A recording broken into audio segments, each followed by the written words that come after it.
Most people, particularly when they've got a larger appetite, stop eating when they're full, not when they're satisfied. So today I just want to do a very quick one, which is entering the idea of the 80% rule. This is something that can tend to turn your brain from that subconscious automatic eat component, just bring in just a little bit of a, steady head and shoulders amongst it all that stops that ravenous feeling. So the overall idea is eating to 80% of your overall food capacity that you could eat. So if you could eat a kilo of food, you eat 800 grams. This works way better for people than saying just don't eat. And I'll get into some of the reasons why in a second. But with overall this level of approach, I do like it because some people can constantly go hard and push the stomach receptors. So they can, in that same example, eat a kilo of food, and then over time they get stretched out so much, particularly if they've done a lot of binging in the past, where they can eat 1.1 kilos, then 1.2 kilos of food, and it can continue to move upwards, I should say. Whereas simply with the 80% rule, you are doing enough where you feel satiated, and you're in a situation now where you can enter the next part, which is give yourself 10 minutes. Have I had enough? Have I enjoyed myself? The 10-minute process is something that can turn your brain from that subconscious way of eating to more of a, oh, I'm actually hungry. Do I want more? It can just whip you out of that mind where you just got to go at the dinner table before your brothers eat the chicken leg that you always wanted. That kind of famished brain that can be quite normal for us.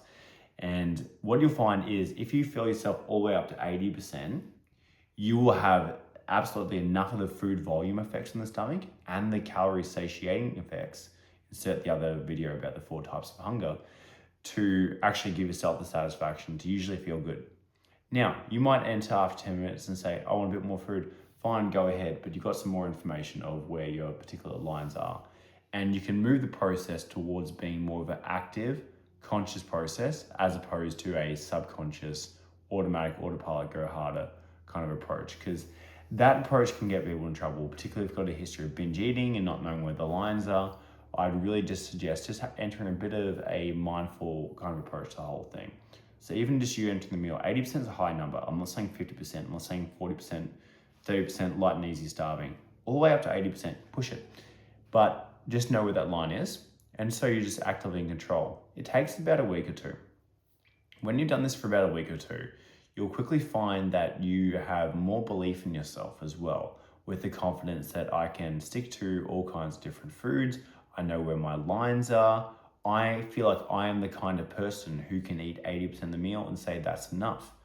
So not even 80% of the plate, 80% of your stomach capacity. It can be a big meal and say that's enough versus I've got to just keep going to the endless levels of endless pit style eating and never actually feel that level of control. When people feel like they've got some wins behind them and a bit more control back, it can lead to the whole process feeling so much easier and less psychologically exhausting because they feel like they've got the tools in their hands and they're the kind of people who can do it. So this is more of a faith-based argument maybe for some of you people who've never experienced it before. Do this for 2 weeks. Trust me, you will be surprised. Physically is one thing. At the psychological framework of how that leads you to be thinking about yourself as the kind of person who can approach their fat loss goals. Do this and easier fat loss awaits for you. Thanks for watching.